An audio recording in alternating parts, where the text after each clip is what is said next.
Εδώ, στη θέση του σημερινού Πυθαγορείου, βρισκόταν η αρχαία πόλη Σάμος, η οποία γύρω στο 600 π.Χ.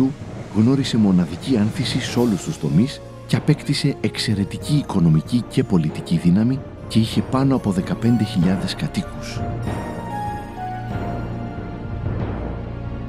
Για την ίδρυυση αυτών των κατοίκων έπρεπε λοιπόν να φέρουν μέσα στην πόλη άφθονο νερό από τη μεγάλη πηγή, από τους σημερινούς Αγιάδες, 1,5 χιλιόμετρο βορειοδυτικά πίσω από το βουνό, και το έφεραν στην αρχή μέσω ανοιχτού αγωγού που σκεπαζόταν αργότερα και ύστερα μέσω σύραγγας 1 χιλιόμετρο περίπου κάτω από το βουνό.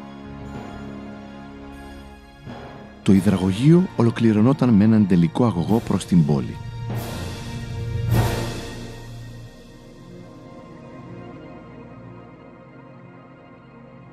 Είδεστε και πόσο βαθιά περνούσε, 180 μέτρα κάτω από το βουνό, η οριζόντια σύραγγα. Σαν σύγχρονο τεχνικό έργο, δεν σας φαίνεται?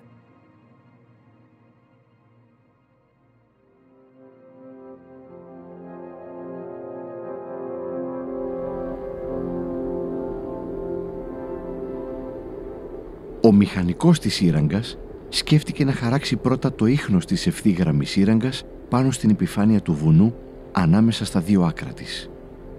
Στήθη δεξιός. Ευωνίμως μετάστηθη.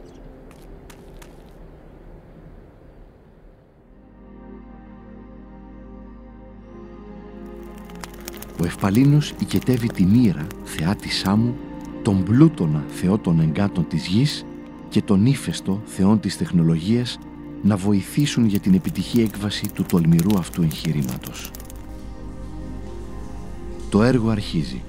Το νερό θα το έπαιρναν από την πηγή στους σημερινούς Αγιάδες. Θα έσκαβαν προς αγωγό διόρυγα, υπαίθρια ή και υπόγεια σε μικρό βάθος, την οποία θα σκέπαζαν αργότερα.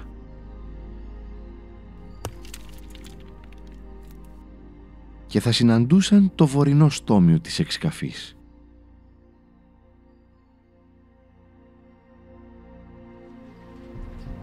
Πριν από την έναρξη της εξκαφής του νοτίου στομίου της σύραγγας, ετοιμάστηκε ένα οριζόντιο ανάχωμα εργασίας.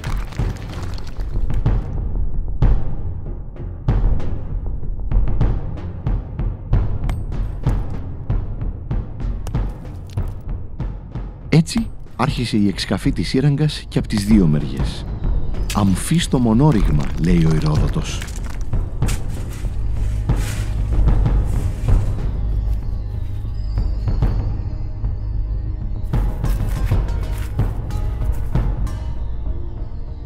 Έπρεπε όμως να ελέγχεται συνεχώς η ευθυγραμμία και η οριζοντιότητα της εξκαφής. Στον άξονα του δαπέδου τοποθετούν ένα φανάρι για να ελεγχθεί ίσως η ευθυγραμμία. Η αυστηρή ευθυγραμμία της διάνοιξης ελεγχόταν συνεχώς με μία απλή διόπτρα. Τα κοντάρια στην πλαγιά έδειχναν σε ποια ευθεία έπρεπε να βρίσκεται ο άξονας της σύραγγας. Και ο χοροβάτης, με την αλφαδιασμένη επιφάνεια νερού στη μέση του, έλεγχε συνεχώς την αλφαδιά του πυθμένα της σύραγγας.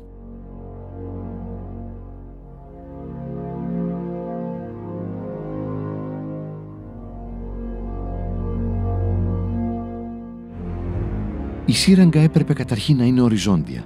Για να μπορεί όμως να ρέει το νερό, ο Ευπαλίνος θα έσκαβε έναν χωριστόν και κλειμένον χάνδακα πλάτους 70 εκατοστών στη δεξιά πλευρά μέσα στη σύραγγα. Ο χάνδακας αυτός θα είχε κλείσει περίπου 4 της χιλίης. Γι' αυτό και το βάθος του αυξάνει από βορρά προς νότο. Μέσα στον χάνδακα θα τοποθετούνταν κλειστοί πύληνοι σωλήνες διαμέτρου 25 εκατοστών με πολύ επιμελημένες συνδέσεις.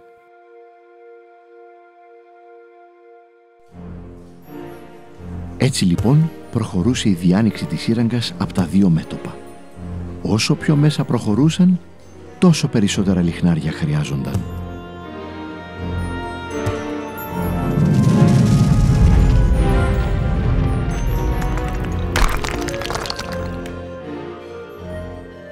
Όπου η οροφή της σύραγγας παρουσίαζε αστάθεια, Ο Ευπαλίνος αποφάσιζε να επενδύσει την οροφή με ελαφρώς καμπυλωμένες λαξευμένες πλάκες, οι οποίες ανά δύο δημιουργούσαν αψίδα.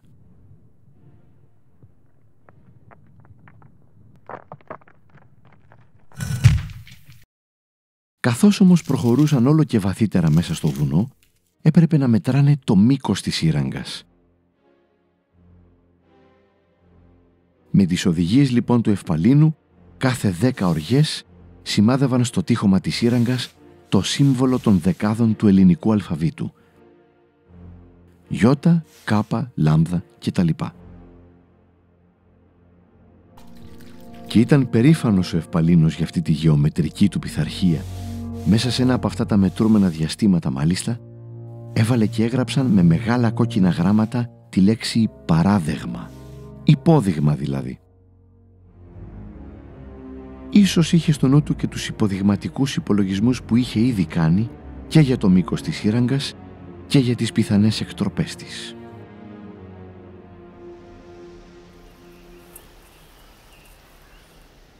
Σε ευχαριστώ για τους κόπους σου. Πάμε πολύ καλά στις ευθυγραμμίες και στην οριζοντιότητα των δύο κλάδων της σύραγγας. Έχω όμως ορισμένες ανησυχίες για το πέτρωμα που συναντάμε στον βόρειο κλάδο, αλλά θα δούμε. Σήμερα θέλω να σε ενημερώσω για το πώς έχω φανταστεί τη συνάντηση των δύο κλάδων ύστερα από λίγα χρόνια με τη βοήθεια του Διός.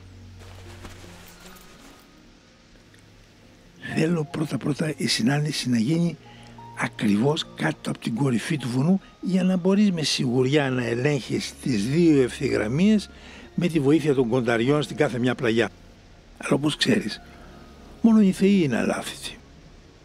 Φοβάμαι ότι ύστερα από τόσες χιλιάδες πόδες θα έχουν ξεφύγει οι ευθείες μας και θα κινδυνεύουμε να μην συναντηθούν οι δύο κλάδοι. Γι' αυτό έχω προβλέψει μόλις ο νότιος κλάδος φτάσει τα 1200 πόδια μήκος, θα τον στρίψουμε λίγο προς ανατολάς. Και αργότερα, μόλις ο βόρειος κλάδος φτάσει στα 1800 πόδια μήκος, θα τον στρίψουμε και αυτόν λίγο προς ανατολάς.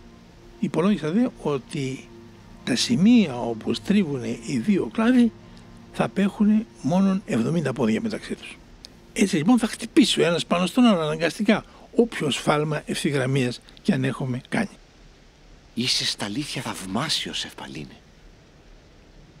Ναι, θαυμάσια η σκέψη, έστω και συντηρητική, αλλά ο καλός επιστήμον ποτέ δεν ξεχνά τις αβεβαιότητες. Επιστάτα, νεύρο!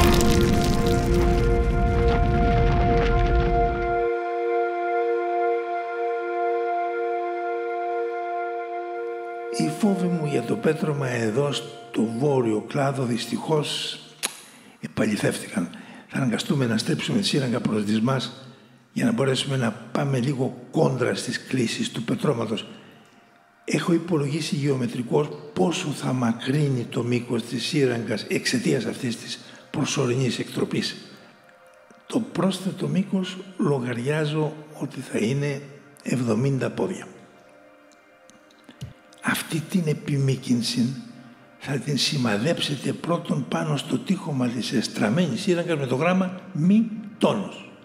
Και από εκεί και πέρα από το μετατοπισμένο σημείο μη τόνος, θα συνεχίσετε με τις κανονικές αναγραφές. Νι, ξι, όμικρον κλπ. Κάθε 70 πόδες. Έτσι, όταν θα ξαναεπιστρέψουμε στην ευθυγραμμία μας, θα βρεθούμε στο κανονικό μας σημείο όμικρον. Εκτρέπονται λοιπόν προς τα δεξιά και σε λίγο πέφτουν στο σκοτάδι και πολλαπλασιάζουν το πλήθος των λιχναριών.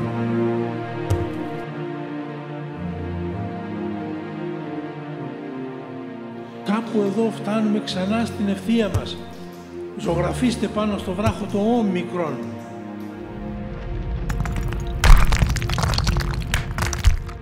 Παιδιά, το πέτρωμα όμως δεν βελτιώθηκε. Θα συνεχίσουμε στην ίδια λοξή κατεύθυνση, την ευθεία όμικρον τάφ. Και θα διατρέξουμε άλλο ένα τέτοιο τρίγωνο από την αντίπερα, την ανατολική μεριά, όπως κάνει ο πλοίαρχος, κινούμενος πεσοειδός για να αποφύγει να τον χτυπούν τελείως από δίπλα τα κύματα.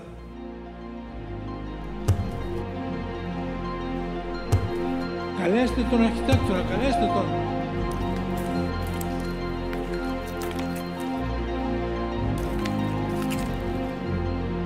Τώρα πάμε καλά.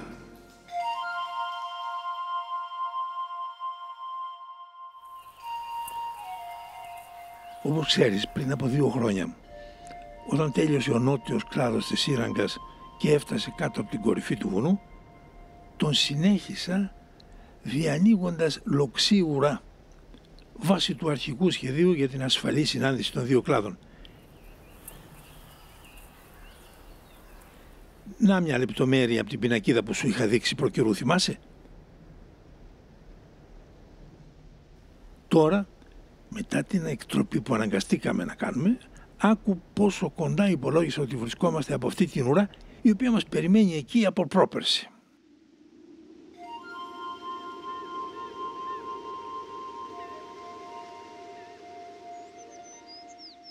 Συνολικό μήκος 3.500 πόδες. Μήκος βόρειου κλάδου 1.770 πόδες. Νότιου κλάδου 1.470 πόδες.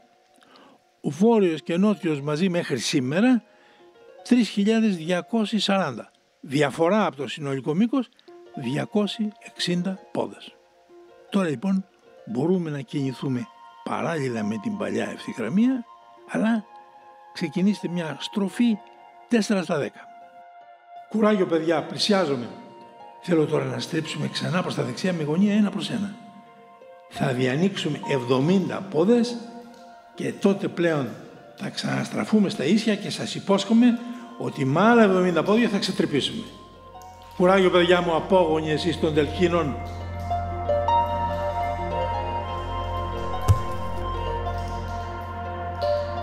Σαν κόφια ακούγεται εδώ.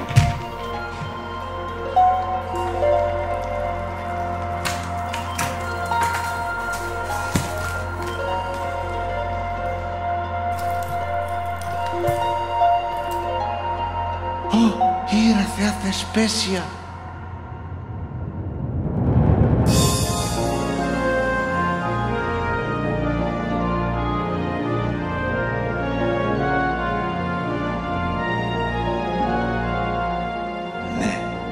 Θρίαμβος! Η συντυχία των 2 κλάδων επιτεύχθηκε. Σε λίγο θα αρχίσει να σκάβεται ο Χάνδακας μέσα στη Σύραγγα.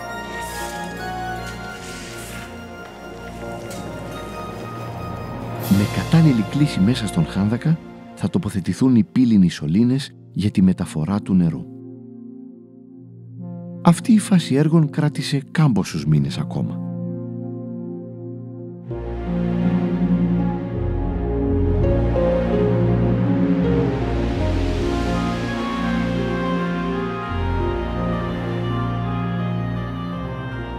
Έτσι, το νερό φτάνει τελικά στη Σάμο. Χάρη στα μαθηματικά και χάρη στο χρήμα, άφθονο νερό άρχισε να τρέχει στις κρίνες της Σάμου.